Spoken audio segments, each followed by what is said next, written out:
जिस अनुराग गुप्ता को हेमंत सोरेन ने 2 साल तक सस्पेंड रखा, उसके बाद फिर उनको डीजी पुलिस बनाया इलीगल तरीके से।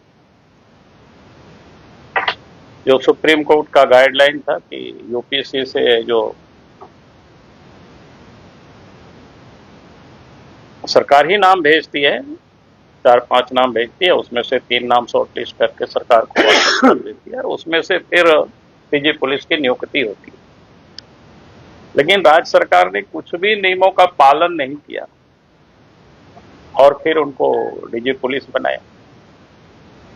और इतना ही नहीं, जब वो रिटायर कर गए, मैंने उनकी जो अवकाश प्राप्त कर, सेवा अवधि उनकी समाप्त हो गई, तो इलीगल तरीके से उनकी सेवा विस्तार भी कर दिया। ये आप सबके संज्ञान में है। मैं और सेवा विस्तार कर दिया, कुछ दिनों तक काम करते रहा। तो आप सबको ध्यान में है कि वो एक अपराधी है सुजीत सिन्हा, वो जमशेदपुर के जेल में थे, फिर उनको पलामू जेल शिफ्ट किया गया था। बाद में फिर मीडिया में बाकी जो में बातें आई तो उनको हटाया गया। फिर बाद के दिनों में उनकी पत्नी की गिरफ्तारी होती है और अनुराग गुप्ता और रिया सिन्हा शायद नाम सबके, उनके साथ चैट भी काफी पुलिस महकमे में भी और बाहर में भी वो चर्चा का विषय था। उसके बाद अनुराग गुप्ता को त्यागपत्र देना पड़ा। और वो अनुराग गुप्ता डीजीपी, हमने कहा कि उनकी क्रेडिबिलिटी, उनके ऊपर पहले भी केस थे, बिहार के जमाने में भी गया का बहुत चर्चित केस। और वही पुलिस ऑफिसर पुलिस महानिदेशक भी था, सीआईडी के भी स्टेट हेड थे, एसीबी के भी स्टेट हेड थे। अब उन्होंने जब त्याग पत्र दिया तो तदासा मिश्रा को डीजी बनाया। याद करिए, जिस दिन उन्होंने उनको डीजी, प्रभारी डीजी बनाया, तो उस समय वो डीजी रैंक में नहीं,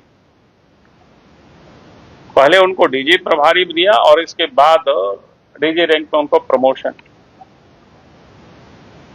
और आप सबको पता है कि 31 दिसंबर को रिटायर कर रही थी और 30 तारीख को बिल्कुल गैर कानूनी तरीके से उनकी सेवा को विस्तार दी गई। उस समय हमने थोड़ा सा ढूंढने की कोशिश किया है कि आधार क्या बनाए, ये लोग कोई कायदे कानून को मानते ही नहीं है सरकार। तो आधार क्या बनाया कि उन्होंने जो लिखा है उस नोट में कि झारखंड में डीजी रैंक के कोई भी अफसर नहीं है, सब केंद्रीय प्रतिनियुक्ति पर, और इसलिए इसको बनाना पड़ता है।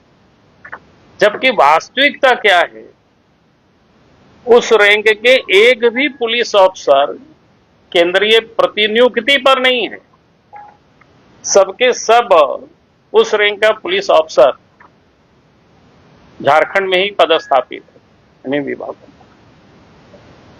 मैं इसलिए इस बात को यहां कह रहा हूं,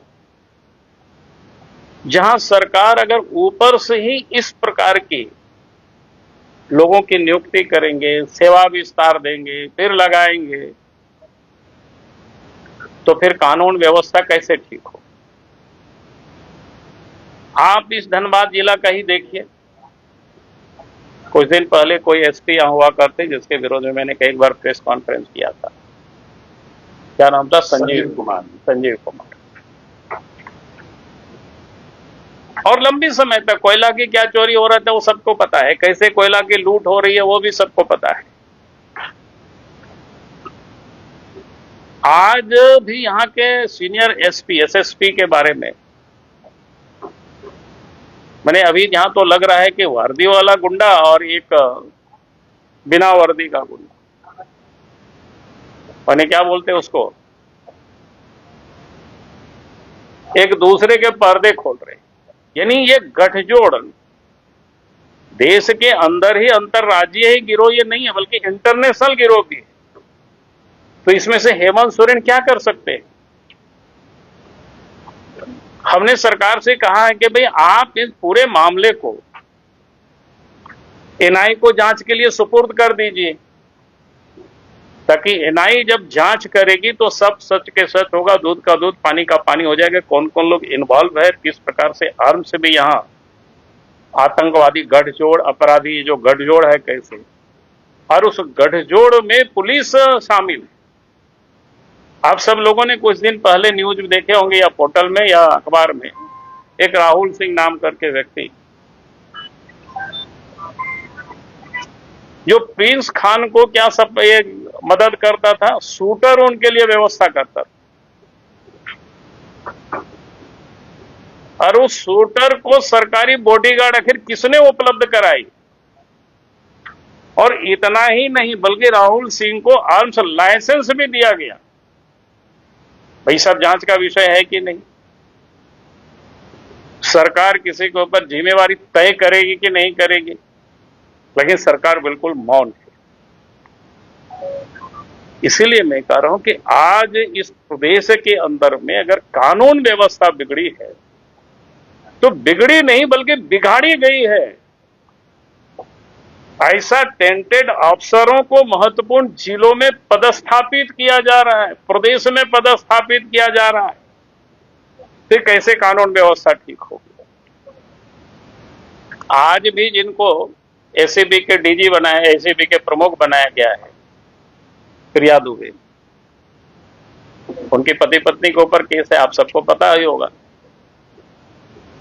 संपत्ति उनकी अटैच हुआ था कोर्ट से, उन्होंने भी कहा लेकिन केस तो मामला चल ही रहा है।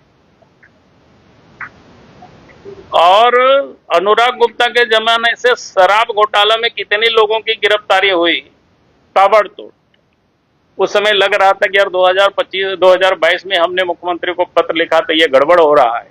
उस समय नहीं किया, चलो कम से कम अभी तो कर रहा है। लेकिन आश्चर्य होता है 17-18 ऐसे लोगों की गिरफ्तारी हुई और बाय डिफॉल्ट सबको बेल मिल गया, और एक भी लोगों के ऊपर सरकार ने, पुलिस प्रशासन ने चार्जशीट नहीं सबमिट किया। सरकार मौन है। हमने ये सारे विषय को विधानसभा में भी उठाया। क्या बता रहा है, कैसे राज चल रहा है। लगता है कि इस राज्य में पुलिस गुंडे और माफिया उन लोगों के हवाले कर रखा है